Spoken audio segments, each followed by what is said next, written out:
Hello again. Our guest today is Mark Emkes, who has just recently retired as Chairman, President, and Chief Executive Officer of Bridgestone Americas. Mark, welcome to the Lipscomb campus. It's great to be back on this campus. You guys do a wonderful job here, and I've had a chance to meet some of the students and just outstanding quality in the student body, so you must be doing something right here. Well, I appreciate that. Thank you, Mark. We try, and we appreciate you, you recognizing that. Mark, I think we all know Bridgestone primarily as a maker of tires. In my case, as a golfer, I think I might have hit a golf ball or two called a Bridgestone ball. But tell us about the company. Tell us about its history as a Japanese company. Tell us how big it is. Tell us what all you do. Help us understand the company Bridgestone. Well, first of all, I hope those Bridgestone golf balls you used, they went straight. Not all. And knowing your game, it probably went pretty well for you. But, you know, the piece I had was North Central South America, and our revenues were $12 billion a year, and we had 50,000, what we refer to as teammates. Manufacturing facilities in Canada, the United States, Mexico, Costa Rica, Venezuela, Brazil, and Argentina. And then sales force selling to the car manufacturers as well as in the replacement market, and making all types of tires. So it's a strong organization. It's one that its tires are round and black, but we're growing. We've developed some new customers in the recent years, and so we feel real good about where we're going.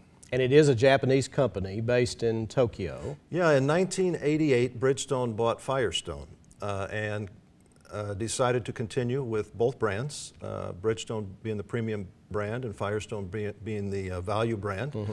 And you are correct, it's in Tokyo. I had the honor of serving on the board there in Tokyo. It was 6 Japanese and myself. So sometimes I was outvoted, but it was a wonderful experience. I'll bet it was. Now, you mentioned that tires are round and black, and I guess most of us think of tires as a fairly mundane product. We have to have them. But I recently toured your Argentinian tire manufacturing facility, and frankly, I was just amazed at the amount of technology that goes into a tire today. So tell us about the use of technology in what we would think of as a pretty straightforward manufacturing operation. Well, I appreciate that you recognize the complexity of tire manufacturing, and I hope the next time you go buy tires, you're willing to pay a little bit higher price for that technology.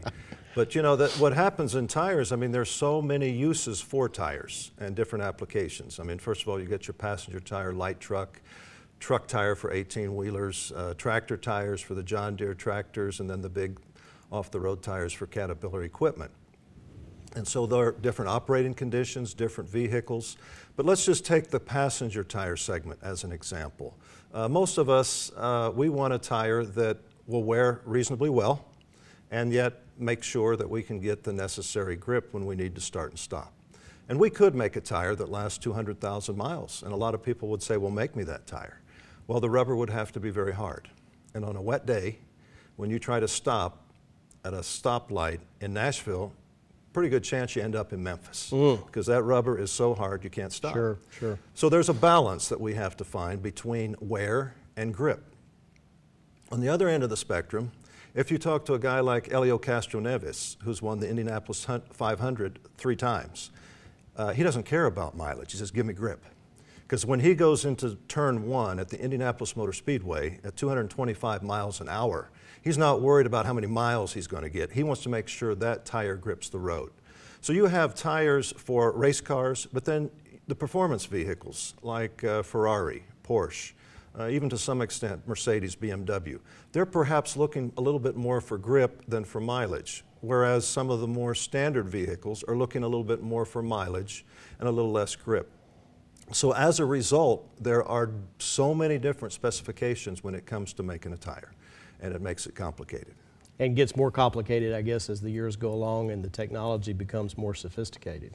The technology becomes more sophisticated. There are more vehicles out on the road every year, different types of vehicles which require different types of tires, depending upon how that vehicle is being used. Mark, I ran across a quote from your founder, who was Japanese. He described his vision for the company in these words: to serve society with superior quality. To serve society with superior quality. How do you think Bridgestone does today on those goals? Well, I think our founder was really very clever to come up with that phrase, because that's something that everyone in the organization can understand, from people on the factory floor up to the CEO. Serve society with superior quality. And I think we do a very good job product-wise. We have great research and development, great technology, but I think we would have made our founder proud in that we've extended it to more than just product quality. We're looking at service to the customers, customer service. We also feel that part of our serving society with superior quality is giving back to the communities that we call home. So whether that's building a Habitat house, participating with the United Way, the Red Cross, I think that whole word quality can mean many things, and we've tried to extend it to more than just product quality. So I'm really proud of the way the team members in the Americas have stepped up and embraced that phrase. Now, you were a U.S. executive of a global corporation, and although your responsibility was the Americas, you must have had a global perspective as a senior officer of the corporation. So I wonder how you think we're viewed today as a country. How is the U.S. viewed today by your colleagues in Asia? There's a lot of talk about China and its ascendancy, perhaps our decline as a culture. Tell us what your view of that is. Well, I think my colleagues in Japan and Europe and around the world, they clearly understand that the United States is the biggest tire market in the world. And we certainly need to be here and we need to be competitive. But they also know that there are certain rules and regulations within this country that make it difficult to be competitive. And so we have to work very hard at making sure we're always enhancing safety and enhancing quality, but at the same time addressing the cost issue.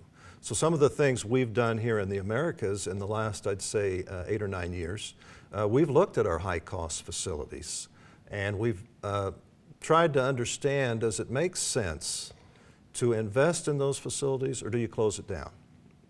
It's kind of like when you have a car, a used car, and you get to a point, you invest in it, you maintain it, but you get to a point where it's almost better to sell it and get a new one because it becomes costly to maintain.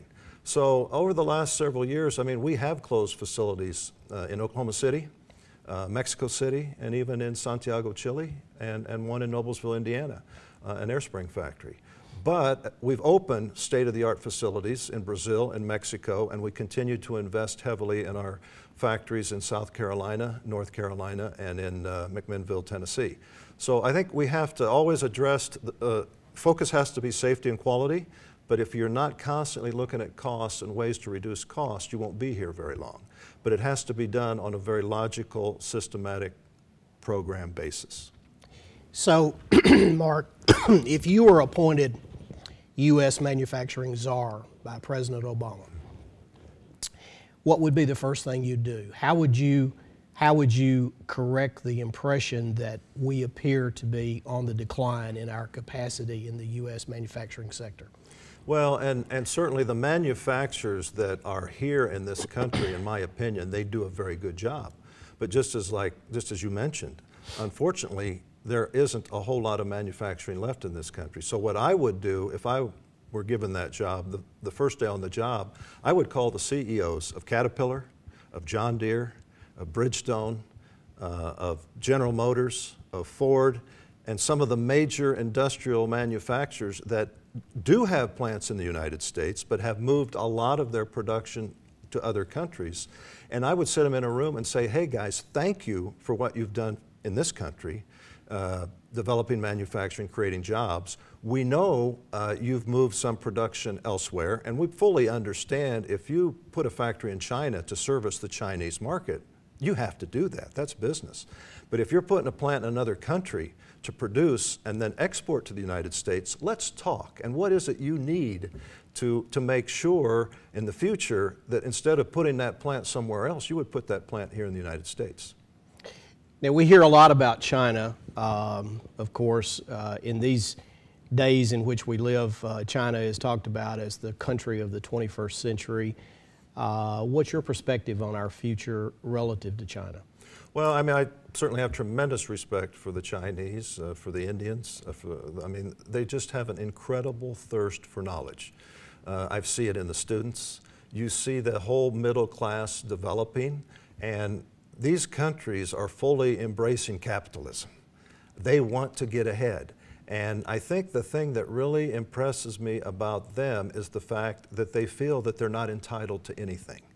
They feel, hey, if I work hard and I'm honest and I give results, I might have a great future. I might get a great job. And that is something that concerns me about this country, is that we do have some people that feel they're entitled. Well, I'm entitled to a great education. I'm entitled to have a great job. I'm entitled to great benefits. Well, I don't know about you, Turney, but as CEO of Bridgestone, I never felt I was entitled to that job. I felt that if I worked hard and I was honest and I gave results, I could hang on to that job. But I never felt I was entitled to it. And I am just so impressed with the Chinese and others. There are others in the world that are just so hungry for knowledge and so hungry to get ahead that we better be careful. We better notch our game up somewhat, or we're going to be left behind. Now, you mentioned the Indians just a moment ago, and I wonder what your view of the 21st century competition is between India and China. Who do you predict will win? Well, you know, Turney, in my opinion, they're both winning because they're both creating a middle class. They both have investment flowing in from the outside world. Bridgestone, for example, we've invested in China primarily for the Chinese market. We're not exporting a lot out of China, and we've invested in India primarily for the India market because they're growing markets and a growing middle class, and that means more consumption of everything. I mean, I wish I was in the food industry because, I mean, now with that developing middle class, instead of just rice, they're moving more to protein, more chicken, more meat, more pork, and all that requires more grain. Sure. And if you need to produce more grain, you know what? You're going to need more John Deere tractors. So we're actually expanding our production of tractor tires because we see this demand for chicken, pork, and meat growing particularly in China, which needs more wheat and grain and corn and soybeans, and that's going to require more production and more equipment and more tires. So, you know, those are things that manufacturing and companies need to be on the lookout for. Where are the opportunities? Of course, the converse to the growth of the middle class in China and India is an increase in wages. And we've seen that happen just in the last year as several wage increases have been announced in China in reaction to suicides in plants and various incidents. And so I wonder if you have a view on whether China perhaps has now reached a point where it's not the most attractive place in the world to outsource manufacturing, and if not, where would that next big thing be? Well, and I think that's a great point. We as a company have never chased wages and benefits. I remember 10 years ago, some of our clients here in Canada and the United States came to me and said, oh my gosh, what are we going to do? All these low-priced Chinese tires are coming into the market. And I said, you know, gentlemen, I think we have to be aware of that. We need to be concerned about it, but we don't lose a whole lot of sleep over it because what happens is their costs are low, but also their quality is low, whereas our costs are high and our quality is higher. Now what's going to happen, or what is happening, is their quality is going to come up. There's no question. It has been improving over the years, but their costs are moving up just as you referred to. And at the same time, our quality keeps improving, and I think here in the United States we've done a good job of lowering our costs, somewhat caused by the worst recession since the Great Depression, but some of these labor contracts have been renegotiated, and we're now getting to more reasonable levels. People still have a good quality of life, they still have a good standard of living, but the wages have become more reasonable. So the Chinese quality has gone up, their costs have gone up. Our quality has gone up, our costs have come down. Do they still have an advantage? They do, but as they address the issues of air pollution, water pollution, and they're going to have to put in more infrastructure, their costs are going to go up even more. It's kind of like in the 70s. I'll never forget when the Japanese started to make inroads into this country, and many people said, oh my gosh, they're going to take over the world. Well, you know what? They did get a piece of the market, but they haven't taken over the world. Mm-hmm. And I think the Chinese are going to get a piece of the market, but they're not going to take over the world. And as far as their wages and benefits, because they're increasing, making them maybe not competitive and people looking elsewhere. I mean, we have facilities in Thailand. Some people are going to Vietnam. We don't necessarily, and I don't think it's a wise decision for companies to chase low wages and benefits. There's much more involved than that. I mean, we do have a great workforce here in the United States. I mean, the factories we have in North Carolina, South Carolina, even here in Tennessee, some of them are union, some of them are non-union. The work ethic is good. It really is good. I think you treat people with respect and dignity, and I think we have a very good chance to do well. I mean, our best, one of the best passenger tire factories that we have in the world is in South Carolina. And one of the best truck tire plants we have in the world, as far as quality, costs, and so forth, efficiencies, is in McMinnville, Tennessee. So I think, you know, we shouldn't give up on the United States just yet, but at the same time, we do need an administration that embraces business, that encourages business, and I do think we need to sit down with some of the top business leaders and say, we appreciate the business you do here in the United States, the manufacturing you have here in the United States. What can we do to make sure when you build your next plant, you build it here rather than somewhere else? Because you build it in faraway lands, and you also have those logistic costs, and what's going to happen to the price of a barrel of oil? I mean, that's a risk. Sure. So I think, you know, I think our company did make a wise decision with regards to putting manufacturing in China to attend to the Chinese market. But let's not put all this manufacturing in China to export to the world, because what's going to happen, just as you alluded to, wages and benefits, and their costs are going up. So I do think you need manufacturing in regions of the world where you do business. Mark, the job you had at Bridgestone must have been a lot of fun, because you sponsored a lot of sporting events. We were laughing earlier about the golf balls that you manufacture, but you sponsor a lot of golf tournaments as well as other types of sporting events. What was the strategy that Bridgestone had to attach their name to sporting events, and how did you make money out of that? Well, you know, brand awareness is critical, whether it's a Bridgestone brand or car manufacturer or whatever it is. And Bridgestone had been in the United States for a number of years, and in a strong way since 1988. And during the 90s, I mean, we did a little bit in the media and a little bit in television, but we weren't really moving the needle on brand awareness, and even in the early part of 2001, 2, and 3. So we sat down as a group and said, what do we need to do to really move this needle? And so we started in golf we had been making golf balls and golf clubs, and so let's look at a tournament that we could sponsor. And somebody was kind to us, because the NEC that was sponsoring the tournament at the Firestone Country Club, they were ready to move on to something different. So we were able to get involved with that tournament. So with one tournament, it was the Bridgestone Invitational at Firestone. At Firestone. So we got both of our brands with one tournament, and fortunately the PGA commissioner didn't charge us double. So that worked out very nicely, and we saw that the impact that had, not only on the brand awareness, but with our customers, with our teammates, the enthusiasm. So at the end of '07, we had a chance to get involved with the Super Bowl. The NFL was looking for a new partner to sponsor the Super Bowl halftime show.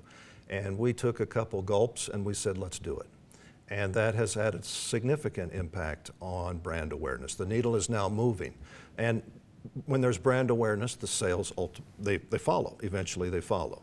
And if you take care of your U.S. customers with the Super Bowl and the NFL, you better do something for your customers in Canada. So we became the official tire of the NHL. And there's nothing better you can do for a Canadian customer than to be involved with the NHL and take them to a few hockey games. So it's been great for our customers, for our teammates, and it's been great for the brand.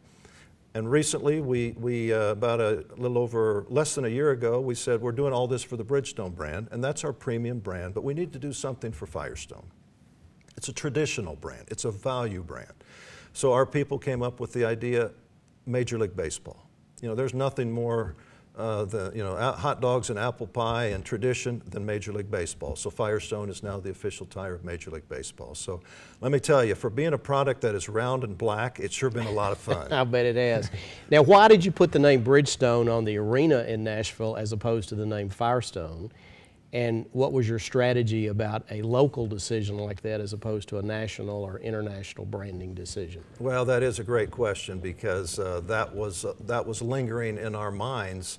There was no doubt about the brand. Once again, our premium brand is Bridgestone.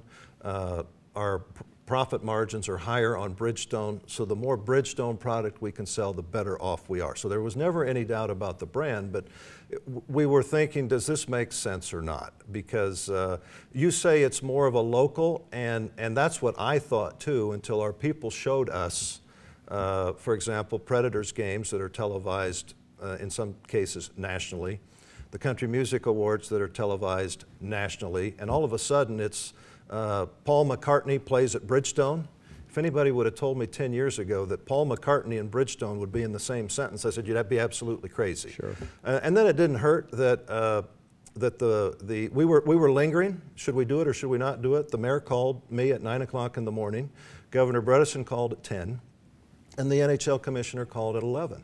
And because you do have to treat this as a business, and I'll never forget the NHL commissioner said, Mark, I understand you're thinking about, Bridgestone's thinking about putting your name on the arena, but you have some questions about the viability of the Predator franchise. And if you recall, back late in 2009, there were some issues. And he said, I won't deny that there are some issues, but we're going to resolve those issues. And we're not into moving franchises. Because the last thing you want to do is put your name on a building and then there aren't any events at that building. Sure. You look kind of foolish. So the NHL commissioner, after the mayor, the governor, the NHL commissioner, and the studies that we had done, we reviewed all that and all the comments. We felt it was a good thing to go forward with, and that has worked out very nicely for us. Great, great. Almost couldn't say no. It was hard to say no. We could have said no, but it wouldn't. Anyway, it worked out nicely. Good, good.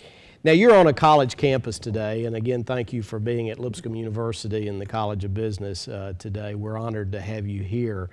I wonder what advice you would give the students who will be watching this, young people entering their careers in the early part of the 21st century. When I think about the changes that have taken place in my lifetime, I'm just flabbergasted. And so when I think about the changes that will likely take place in their lifetimes, it's even more amazing. Well, what advice would you give our students? I think I could give the students today the same advice my father gave me in 1988 when Bridgestone bought Firestone. I was sales director at our facility in Brazil, and we didn't have a clue what was going to happen. Are they going to close this facility? Are they going to fire all of us? What's going to happen? He said, over the phone, he said, you know what? All you got to do is work hard, be honest, and give results, and it'll all work out. And you know what? I followed those words to a T, and 16 years later, I was named chairman, CEO, and president of Bridgestone Americas. So that would be my advice. Work hard, be honest, and give results. And in everything you do it with character, values, and integrity. And that will carry you very, very far. Well, of course, we really appreciate your emphasis upon the values, character, and integrity, because that's central to our mission here at Lipscomb.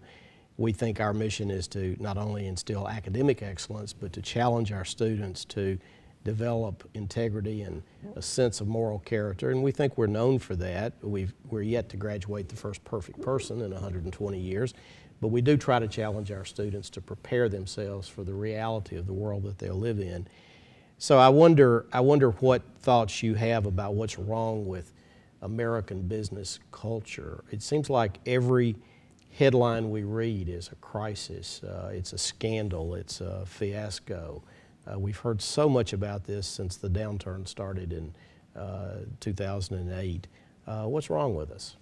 Well, I think there are a lot more better cultures than there are bad cultures in corporate America today. But what happens, with the media the way it is, they like to go to the negative because that does create headlines. So are there some problems? There are.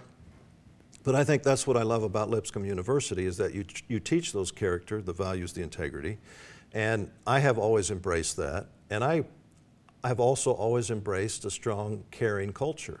Whether it's with your family, whether it's in the company you work at, whether it's with the community that you're involved with. And I think if it's possible to become a director, a vice president, a CEO without being a jerk. You can be a nice guy and reach the top. You have to be firm, but you have to be fair. But if you have those ethics, if you treat people with respect and dignity, they will respond. And I think the companies that perhaps go the wrong direction, they put too much focus on the bottom line. I think if you take care of the hows, how to do things right, as opposed to the what's, reach that number, I think you'll be much better off. Because if you do the right thing and do things right and treat people with respect and give back to your community, I think the numbers will take care of themselves. And then as you continue to get better and the numbers get better, you can do even more for your teammates, for your community. And I think once that culture, that caring culture is developed within an organization, it's pretty easy to have success. What a great and inspiring comment. Mark, if we invited you to join our faculty, and we'd love to have you do that, by the way, and I told you as the dean you could teach any class in the College of Business that you wanted to teach, what would that class be, and why would you choose to teach that one? Well, I have a fond appreciation for leadership and ethics. You referred earlier to some problems in corporate America, and I think it all pretty much boils down to leadership and ethics issues. You know, leaders are on stage all the time, and people need to realize that. And even the students here at Lipscomb, they may not realize it, but they're leaders. Somebody's looking up to them. Maybe it's the neighbor down the road or his kids, but they're being looked up to by someone. The president of the country has 200, 300 million looking up to him. A student at Lipscomb may have 2 people, may have 10 people, 5 people looking up to him or her. But the point is, leaders are on stage. We're all on stage. So live with character, values, and integrity. And I think most of the people in this world have good intentions. And I think if someone that has been through it, that has been through the journey of life, can give these great young professionals some guidance on what to do and what not to do, perhaps we could eventually make a difference over time. Mark, it's been great to have you on the campus today. Thanks so much for your inspiring messages and for your encouragement in this videotape. We really appreciate your visiting with us here at Lipscomb. Our guest today has been Mark Emkes, who has just recently retired as the chairman and president and chief executive officer of Bridgestone Americas. We hope you'll join us again next time. Thanks. Thanks, Turney. Thank you.